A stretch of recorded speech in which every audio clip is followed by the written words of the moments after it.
Let's get started. Howdy, welcome back to another fun-filled episode of The Unknown Secrets of Internet Marketing. I'm your host, Matthew Bertram. I haven't been doing podcasts in a while, guys. I apologize. There's been a lot of things happening. I'm actually going to we were talking about Maggie Swift's here with me from Unframed Digital out of Denver. Maggie, hello. Hi, Matt. Thanks for having me. Yeah, but so I've been in the process of acquiring a few brands. I've been selling different kind of assets. And so, I have a meeting later today. So there's been a lot of stuff going on. There's a lot of stuff moving in the AI world. I got some really great guests lined up. We are still thinking about changing the name of the podcast, but it's very hard when you look at the entity and the last 17 years of this podcast. So it's hard to change the name. My gosh, congratulations on 17 years. That's awesome. Thank you. It was also an acquired asset that I took over about 8 years ago. Still is great. So I hope everybody is enjoying the direction we're taking the conversation. It's fast and furious with AI, but I thought I would slow it down and let's really talk about what is SEO and like how it ties to business outcomes. Because I think that one of the things, Maggie, you and I were talking about too is, when you need to be able to talk to the C-suite and you're talking to the CFO and everybody's looking at numbers, how to justify SEO. Paid ads, really easy. You got attribution, and that's why people dump money into it, but it's not always the best solution. And now kind of optimize everywhere. What's going on? SEO is like fanned out. Like now it's involved in social media, just how AI is sucking in all the data, right? And evaluating yourself, your brand, your company. SEO is even more important, and how your company is getting represented online. And I think for a lot of digital marketers, as well as companies, they don't know how to evaluate, is SEO working if you're a company, if you're someone offering those services, how to have those conversations, what are those measured results? Because it's not traffic, right? It's not traffic anymore. It never was, but scream it from the rooftops. Oh man. That's for all you listening, like traffic has been the gold standard of what everything has been measured in, and it doesn't really mean much if it doesn't convert to sales. It's just a vanity metric. So Maggie, I would love to hear kind of your framework for you to set the table of kind of how you view like the business case for SEO, I guess. Yeah, it's something that actually we're dealing with right now with a client. And I think that a lot of business leaders are really into the vanity metrics because they think that that's what's important. Vanity metrics meaning traffic, even engagement rate, right? But what we're seeing is that marketers really need to be strong enough almost to have a deeper conversation with leadership to really be able to tie the business outcomes to any marketing channel, including SEO. Budgets are getting tighter and tighter, especially as we see private equity firms come in with injections of investment. Their expectations are high. Marketing teams' expectations are also so high. They're the first to go. I call it the least respected position in a business, which is so ironic knowing that marketing is some of the most important pieces of a business. And so when you're a marketer, you feel this extra pressure to also prove that the strategies that you've implemented and added to your growth strategy are actually working. So when it comes to analytics, I think what we really need to do as marketers is to dive so much deeper than we have, really prioritize the education around analytics and metrics, and really prioritize telling the story to leadership.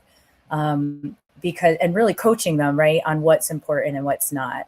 So that's sort of my super high level of why this is important. And I think everybody feels that, probably, that's listening. with SEO, I think one thing that's super surprising, especially on the brand side and people that are not actual SEOs, is that SEO is like 70% data analysis.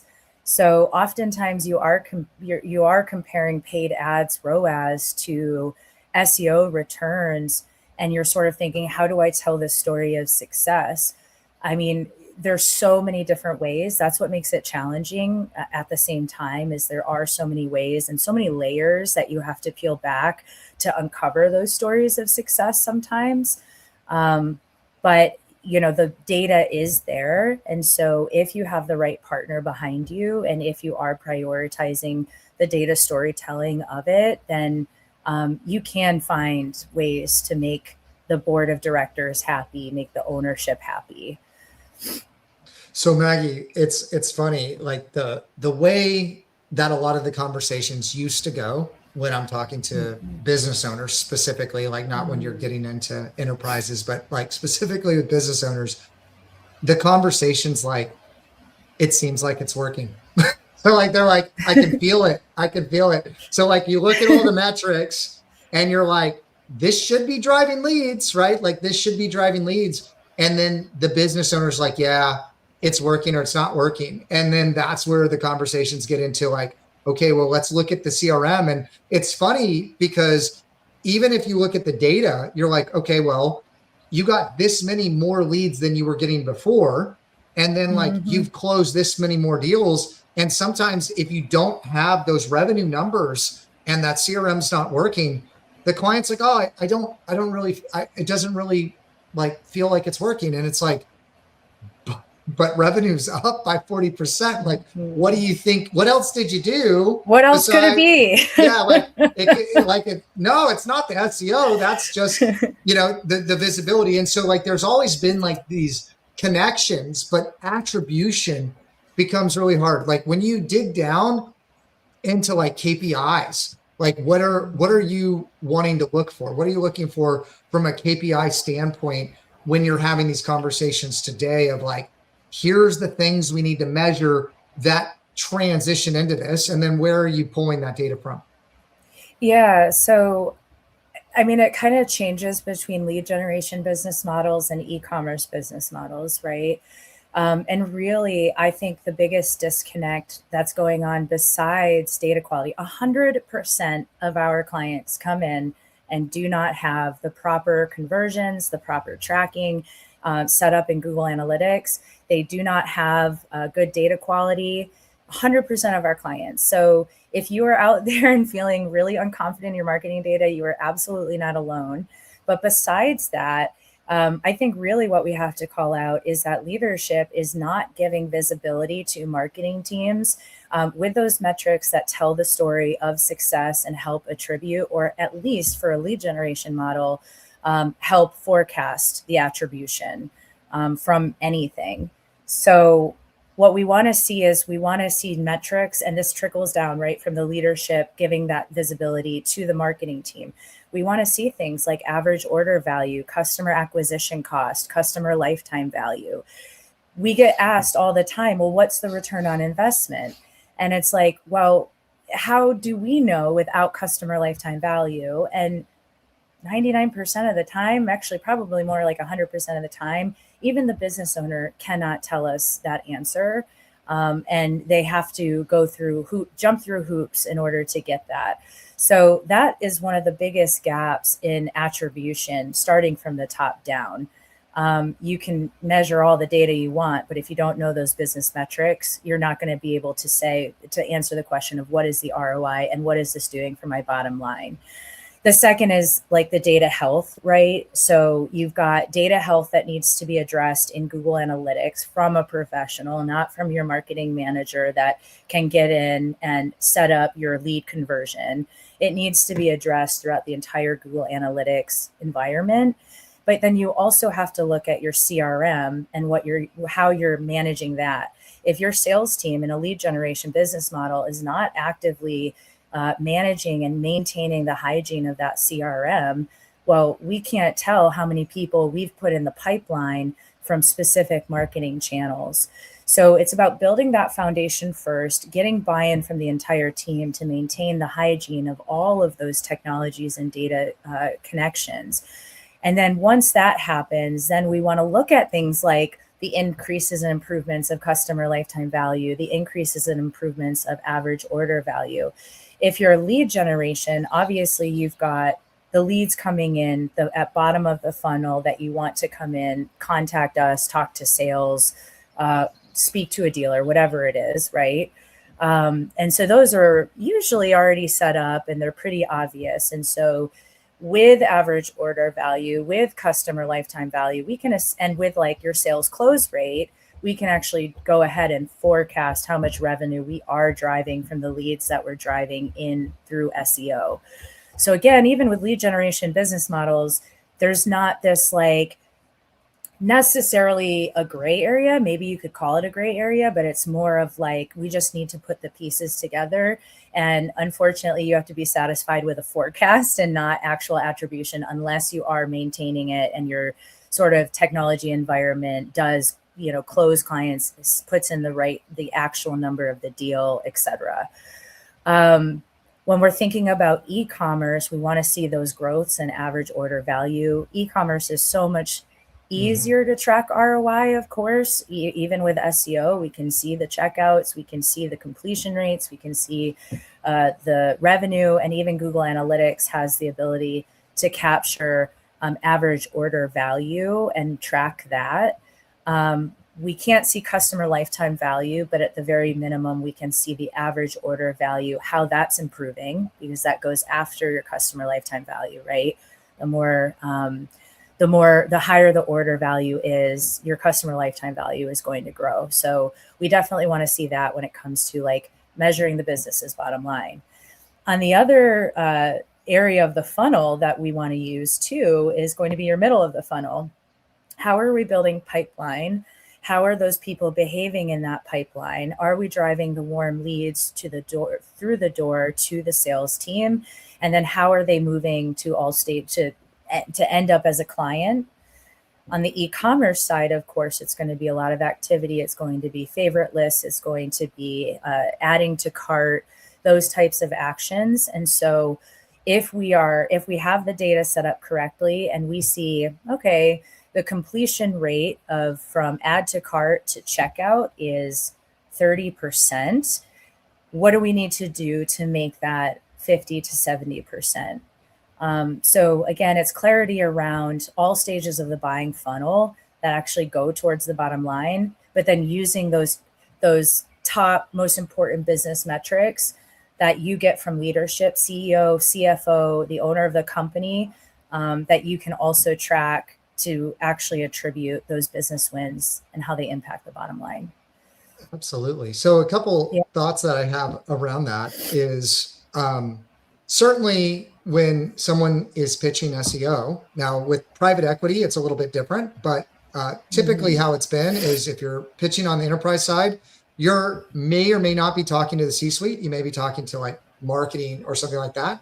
I don't know if they have all the numbers that they need to be able to give you that stuff. One, so there's potential internal barriers they may not have access to. That's the problem, right? And then when you have the small business owners, they may not even know their numbers, right? So now you're trying to push SEO from the way up, trying to get these numbers that it actually needs to be coming from the way down. And then in the funnel process, if e-commerce, I love e-commerce because everything's online. Excuse me, everything is online. You can see everything that's happening. And I think that that's the direction that most of the internet is going, like where have as much of the process online as possible. E-commerce is a great model, but if you're talking about a lead gen business, well, you're producing leads that need to be scored. Okay. You need to know if these are good leads or bad leads, because like, even when you're running paid ads, like there's a lot of spam. There's a lot of people that fill out forms that shouldn't. And absolutely, you're like, oh, we just produced like 125 leads for you. And they're like, and 3 of them converted. And you're like, there's a discrepancy too of what the client thinks a success is and what you think a success is. And what you're talking about data hygiene is incredibly important to understand how to understand the data that you're looking at is and what those metrics are. So I almost think SEO is downstream, right? SEO is downstream of business operations, and the way that I think private equity is looking at it is a little bit more accurate, because I'm gonna put money in this thing, and this is what I want to get out of it. And you can get comps and you can kind of see, but unless you have historical business data and unless you have the numbers that you're managing too, like marketers have a hard time, or SEOs have a hard time, because we got to come in, we got to put together all the analytics, like not to mention, universal analytics is almost on every site we bring on now. It's still on there. There's 2 or 3, tags still on there. Like you got to get that all cleaned up. You got to figure out how to import the data. You got to learn the client's business. You got to be able to put it together and explain it to the client. And then also whatever you're doing is going to take like a quarter probably to impact, right? Like it's going to take 45 days, 60 days to impact. So then you're looking backwards, right? You're not looking like real time of what's happening, because it takes a while. There's all these different factors that you've got to really understand the business acumen to be able to have a conversation with the client, to have them like want to develop that long-term relationship. And then, right, what I'm seeing, I just went to like an agency conference, and it was like people are expecting results now in 90 days. Oh, like, it's crazy. It's just like, there's a lot of things stacked against the world right now.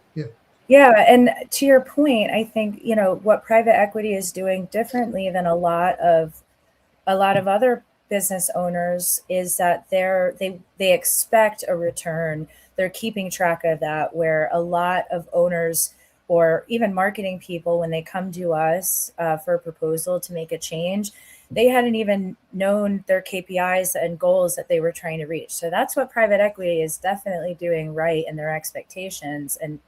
But what they're doing wrong is private equity is just as impatient as me, and they want to see results so quickly. It's hard to communicate the leading KPIs and the lagging KPIs with a long-term strategy like SEO. And so when we think about SEO and talking about it, expectations are so important, not only for your SEO agency to accurately communicate, but for you to communicate with your boards, with everybody else that you're reporting to, that in the first 6 months, these are going to be leading KPIs. They're going to be success indicators. They're not meant to drive results. This is a long-term strategy play. And so the KPIs that you really want to look at in the first 6 months are going to be different than measuring success after that first year. Yes. And certainly year 3 is like the year of the magic. That's like, we're good. Yeah, it's funny. We've done a couple of remediation issues. There's been a lot of like crazy stuff that people are like trying to get fixed, and they'll come to us and we'll fix them. And we've been doing like 3-month like remediation deals where we can solve the problem, but they want the problem solved and they want the business to have grown, right? Yeah, that's literally what we're dealing with right now. And so it's like, no, we're going to remediate the issue, and then we're going to focus on the growth. And, it's funny because we went into a couple of 6-month agreements, and then we cycled down to 3-month agreements, and we've done a couple 3-month agreements. And I'm kind of like, okay, if we're going to date, right? If we're going to date, then like, I get it. You don't want to sign a year agreement out of the gate. I get it. Like, you've been burned before. Like, I get it. Everybody has their baggage. But if we do an awesome job, we absolutely crush the numbers, then like like, you know how we work, we know how you work. Like, we've got Yeah. through like the get to know each other, how to report, like what is important to you. Now we understand your business. Now let's get into a long-term agreement. And it's just been funny. My sales team has been doing these like 6-month agreements that rolled into 3 months. And I'm like, how about 6 months that roll into year agreements? and then what happens is we're coming to the end of the agreement, and then we're actually having to resell and re-sign the whole agreement. And it's not been ideal for operations because we've skipped, like, it's taken a month to close, like, or a couple weeks to close. So then the agreement ends, and then there's a couple months to close. And we're trying to look at long-term revenue, right? We're trying to project out, like, not just a 13-week, but like we're trying to project revenue. We had 5 accounts that kind of came up due at the same time that we were like renewing. And it took like all different levels to like renew. So we had this really nice dip in revenue gap that I had to like talk to the whole sales team and say, like, guys, like, we got to look at when we have contracts, when they're going to fall off and when they're going to renew. And we need to like think about this a little bit more. That wasn't a KPI for us, Maggie, that we were looking for. And it's a real thing. Like, you got to know your numbers, you got to have dashboards, and you got to look at like, what are the things that are important for you? But the better someone understands their business, like, the more I think they'll love SEO, because the uplift on it and the impact when you can really track that data is better than anything else you're going to get. And it's like you're owning the real estate versus like paid ads. And we certainly use a lot of paid ads, but SEO should be that core driver, in my opinion. Yeah, 100%. I mean, I can confidently say for probably 90% of businesses, maybe even more, that SEO will become your highest source of leads, your highest source of visitors, your highest source of sales, if done correctly and if invested in for the long term. There's no doubt about it. And it compounds. And so, it's incredible how many people don't believe in it. But frankly, and Matt, you probably get this a lot from your prospects, that there's so many bad players in SEO land. Like, they've been sold these super small packages, or they've been sold something that they don't quite understand. Maybe they've purchased one aspect of SEO thinking that the team does all aspects of SEO. And so there's a lot of PTSD in the market in SEO land. And I get it, I get it. It's like hiring general contractors or electricians, right? There's a lot of bad people out there. And then there's a lot of like really good options that do really great work. Well, it's funny you say contractors. A lot of my friends recently have been building houses. And I never want to build a house. I don't know if you've ever built a house, but if anybody is listening that's built a house, it's a second job, really, to manage your right now. Yeah. your contractor team, and knowing somebody that is really good at what they do makes the process really smooth. But there's a lot of decisions. There's a lot that's on you to build a house. And, you got to have a really good general contractor. You got to like trust they know what they're doing. Like, the digital space is the same way. You're building digital infrastructure. And now with the like agentic workflows and automation and everything else, it's a whole nother level of what you're trying to do. And, frankly, I think that, podcasts like this, like, we're trying to provide more education on how you should approach these things. So you know what you're getting yourself into, because I think what we found, Maggie, is like, okay, like, we've been doing this a long time. I think EWR is 25 years old. Like, in the last 9 years, like, even in the last 9 years, we have changed as, I guess, the customer changes on what they need to see in the proposals, right? So like, if we list out, here are all the proposals, right? Here's all the stuff you want, right? They don't know what that is, but guess what? Like, contract time come, they're like, well, did I get all this stuff? And I was like, yeah, you did get all that stuff. That's a productized service, right? Or they think they're in a retainer.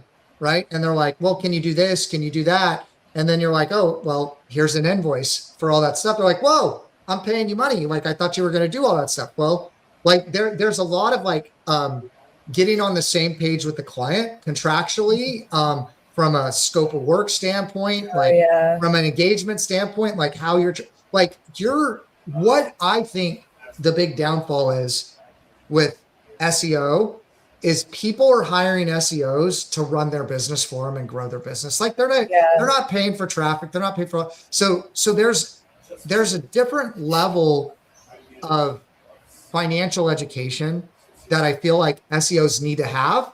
And also to be able to have those conversations with the C-suite or the owners or whatever, but also you need to be working with clients that are on your level. Does that make sense? Because there's going to be friction if someone's speaking one language here and someone's not speaking the same language here, or you're kind of like two boats missing each other in the night. So it's really about finding the right partner that can communicate and understands what your need are. And I think that happens over the long term.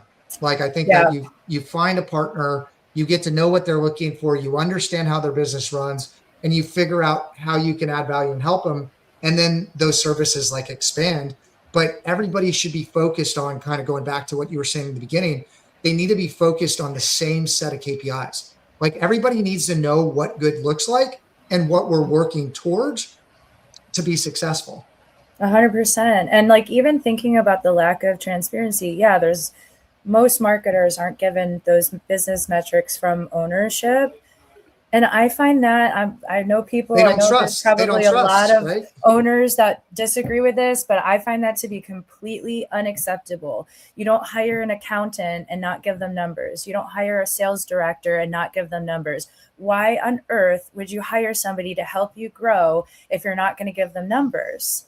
It's crazy town.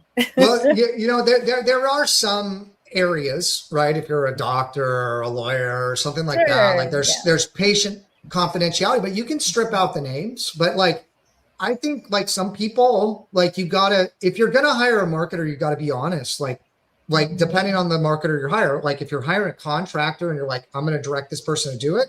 But if you're hiring somebody to come in and fix it, the solution, you got to let them see the data. Like a lot of times we have to recreate the data for the client to say, here's the baseline that we're creating, because either you don't have one or you won't share it. Like, and I think it falls somewhere in the middle, but I think that there's like this level of trust to like giving people the keys to the kingdom and, all that. But I think depending, again, what type of client, what type of industry, there's certain levels of permissioning that need to be provided and certain amount of access to also understand like that engagement. But I think that that's been the biggest offset that I've seen over the years, is what you need to be successful and what the client's willing to give you, or what the client has access to put all that together in like a compressed time frame, which you're stepping into a business that you're trying to fix,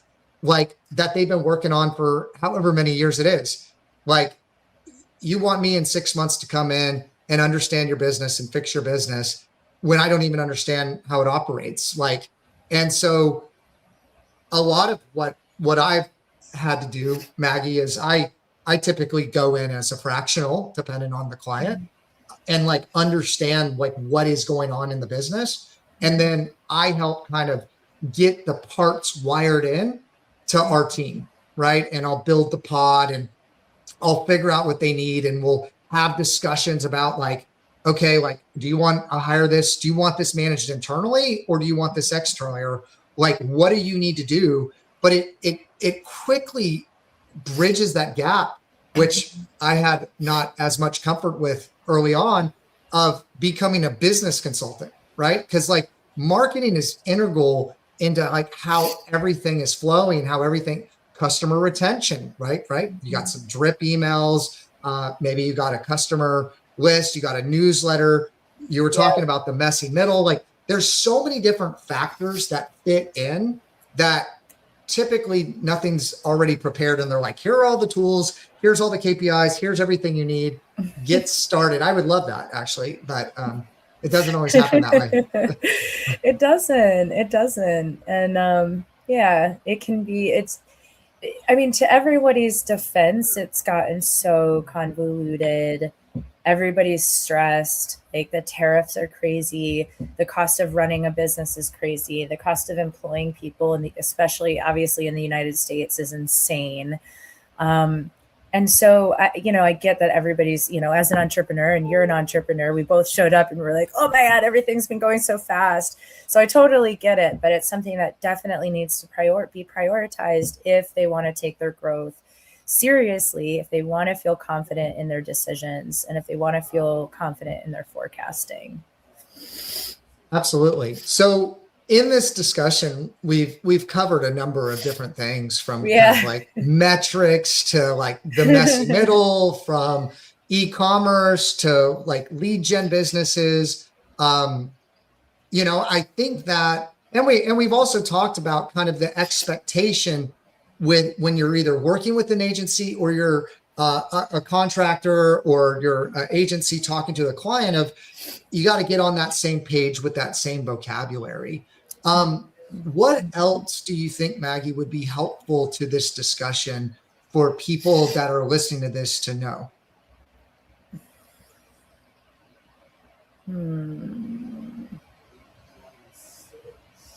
I hope you can edit this long pause out. Oh, I think it's great. I think we should keep it in. I mean, I feel like there's like hundreds of things, right? So like what has been the biggest secret to success then? What has been the biggest secret to success when dealing with this? Well, I just found an answer to your initial question. Oh, I love it. Let me get into that. And it goes into the messy middle, right? Because you get a prospect, or you get a client in the door, they've got their one conversion set up, purchase or contact us. The leadership only wants to invest in what's going to drive ROI. So not only is your middle a mess, but it's totally underinvested in. And even you see brand awareness totally underinvested in. And so I think part of the conversation, in addition to all of the things we talked about, is really breaking out the plan by the funnel, stages of the funnel, really making sure that you're allocating enough for each stage of the funnel. Because ultimately, when you come to us and you've had really unsuccessful paid ads, most of the time we're finding either the investment isn't right, the person running it wasn't competent, or you're not driving people effectively through all stages of the buying funnel. You're just trying to go after the leads generated, right? So I think, like, as we come into 2027 planning, there's some refinement that you can do, let's break it down to what we've discussed so far, asking leadership for those business metrics that matter the most to the bottom line, prioritizing hiring an expert, hire a freaking expert to go into your Google Analytics and your HubSpot CRM, whatever it is, making sure that your data infrastructure is sound, making sure that people are keeping it hygienic. And then next, making sure that in your plan, you're mapping out all stages of the buying funnel. So you get buy-in from the leadership, you set their expectations right out the gate, but then you're not coming in after quarter one realizing that you just totally underinvested into the middle of the funnel. So, and also the middle of the funnel is typically where we find the most conversion opportunities when it comes to a website that haven't been acted on, right? You've got so many assets that are already there that aren't set up as conversions, or aren't gated, or aren't even considered for middle of the funnel users. So definitely don't forget about that middle of the funnel. Don't forget about the top of the funnel as you go after that lagging KPI, the beautiful sale, the new client, etc. So I love what you said there. And what registered for me the most was we started this conversation about the KPIs for SEO, and your answer included analytics, business strategy, content creation, paid ads. I might have said that before, but I heard like 7 or 8 different things like that. When we talk about SEO, I don't think people know what it is, at least my experience, which it sounds like very similar to yours, 100%. is it's SEO is make my business work better, fix it all. Okay. Like that's like get me leads with the bow on it and grow my business and do it all with as little amount of my effort as possible. And I think that that's the wrong frame. I really do. I think that's the wrong frame. And if you're going to be bringing in a digital marketer or an SEO to help fix that piece of the business, they're all interconnected. Like you got to like system think about how all these things impact those other things. And you need to be able to elevate whoever you bring in to being part of your executive team. Like they need to have a voice in the room, or whoever is in that room, that person needs to make that person look like a champion and needs to be able to provide them all the information they have to be able to go to the CFO and say, this was helpful. It was funny. We were working with this publicly traded company and we did a 3-month engagement. We fixed everything they needed. They had a kind of a content flow issue that they needed to get stuff published. And, you know, going back to like get the second engagement, like we're still in the process of that. And it's been 2 months because, you know, things take a while. They're still talking to us. In the 2 months that we've not done anything, but we set the trajectory, I still are tracking their results. They're first for everything. Okay. They're absolutely first, but like it took, like it didn't happen immediately. Does that make sense? Yeah. Like, absolutely not. Yeah. And then there was internal dependencies that they needed to get figured out. And like, they were stacked up, you know, and they're like, hey, like, we got to get this figured out before we like engage. And so there's been a lot of these conversations, but it's almost like, you know, you gotta look in the rears of what we did last quarter is impacting this quarter because, you know, from the conversation we have, they haven't done anything. It's just all this stuff that started to catch and started to pop. And then that drives like other business cases. But yeah, I mean, you're not just dealing with SEO. Like if you're dealing with the enterprise company, you can't touch their website, right? Or you're dealing with IT, or you're dealing with their internal content approval team or investor team. Yeah. It's the biggest struggle. And the team, the IT team and the website team, I mean, they are not engineers, right? So you've got these people that are putting not only not prioritizing the SEO implementation, but they also are taking double the time to implement because they're trying to figure out what we're talking about.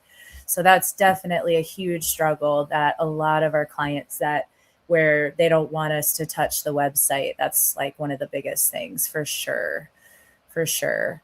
Yeah, I think there's something else I wanted to say, but. Well, if you think of it, definitely jump in. I would love to hear from you. What are the most common, like catches, like dependencies that you're running up against with when you're trying to get to this like numbers driven SEO economy that you're trying to build that culture with the client of like, here are the things we need to look at. Here's the tracking. Here's how you talk to your people and saying, you know, these are the things we need to be focused on because it's really the business use case of SEO, not the vanity metric use case. Like, where's your team getting stuck and what have you done to overcome those things? I mean, I think just like naturally just the client not having the right data, the sales team not utilizing the CRM. Those are definitely the biggest roadblocks to actually getting the data that they want. And just the ROI stuff, like we talked about before, like that is that the question you were thinking that you were asking? I like where you're going with bringing in the sales team. How do you think a sales team views SEO, and what is, you know, your view of like the marketing qualified lead and the sales qualified lead conversation? We make sales teams very happy, Matt. I feel like you can agree. I mean, ultimately, what we find to be the biggest barrier in the leads that we generate, producing and tracking, producing that ROI and the tracking and all that is the sales team basically not having their shit together, right? You've got salespeople that are very anti CRM. Fire them immediately. They should not be on your team in this day and age. I'm sorry, but every salesperson you hire should be actively involved and excited about utilizing technology in a CRM. They might not be doing any type of like CRM cleanup. They might not be effectively moving the lead from one stage of the deal to the next. So that's more on the management side, I think, is making sure not only is that buy-in there, not only is all of our hires technology focused, but they're also managing the hygiene as well, and that in the way that they need in order to get the reporting that they need. The other aspect to this is there's that natural silo, that natural separation between sales and marketing, which is totally outdated in this day and age. So sales and marketing need to talk. The marketing team can provide insights to the sales team. The sales team can tell the marketing team what are the most common objections, where are you getting questions from, what are the most common questions that are being answered, because then this marketing team can apply those insights to their content, and vice versa, and write content for the sales team. So we need to have marketing and sales also connected and working together to really bring about this like huge impact. So I think sales can be really happy. I think sales directors don't know, most of them that I talk to, VPs of sales directors, most of them don't know much about marketing, which I think they probably should get to know it slightly when it comes to inbound leads, managing those, how to sort of like ask for that, how to ask for the optimization of that. But they certainly need to be meeting with the marketing team regularly, because there's so much impact that the two departments can have when they come together. I like that fire. And yeah. Oh yeah. I'm a New Yorker, Matt. I'm a New Yorker. But you know what, Matt, too, is I don't think people realize how much data can be utilized from marketing and from SEO across many departments, right? Like for product brands, you've got data on what people are searching for the most when you've got specific products or aesthetics. You've got trending topics. You've got your top pages. There's so much data across the entire company that can be utilized from the SEO data that we get. And so that's also important to kind of note, like, where are things dropping off? What direction should we go in for product development? What should our messaging be? What should our focus be? I think that SEOs have more data, and the more time I'm like cross-functional teams, usually our team is the one providing all the analytics to the radio ads or the TV ads. Like the marketing hasn't been data driven till digital marketing, and then really like SEO, you have to dig into it, like you said earlier, like it's mostly data analysis, right? And it's math and algorithms. I got to get out of here, Maggie. I got a hard stop. No, Matt, no. I gotta go. And so, but I think that we've had a great discussion. I want to give you the opportunity to share with everyone listening. If they want to follow you, they want to find out more, they want to hire you, how do they best do that, Maggie Swift? Thank you. Yeah. So follow me on LinkedIn for sure. We put a lot of great videos out, or so I heard. We put a lot of fun videos out when it comes to SEO. We are speaking to people who want to learn more about SEO, not necessarily speaking to all of the other SEOs out there. So we're really wanting to bring content that's digestible, that you understand, that your ownership understands. So it'd be great if you followed me and kept in touch. Reach out to me anytime. You can hit me up on Maggie at unframedigital.com. My company name is Unframed Digital. We are a performance-driven search marketing agency that specializes in building demand through Google and through AI and capturing demand through user experience and conversion strategies. Well, if y'all want that fire, all right, and to get your data hygiene cleaned up, it's something that's important. Reach out to Maggie Swift at Unframed. So we'll put all your links in the show notes, Maggie. Thanks so much for coming on. If you want to grow your business with the largest, most powerful planet on the internet, you should keep listening to this podcast. So until the next time, my name is Matt Bertram. Bye-bye for now.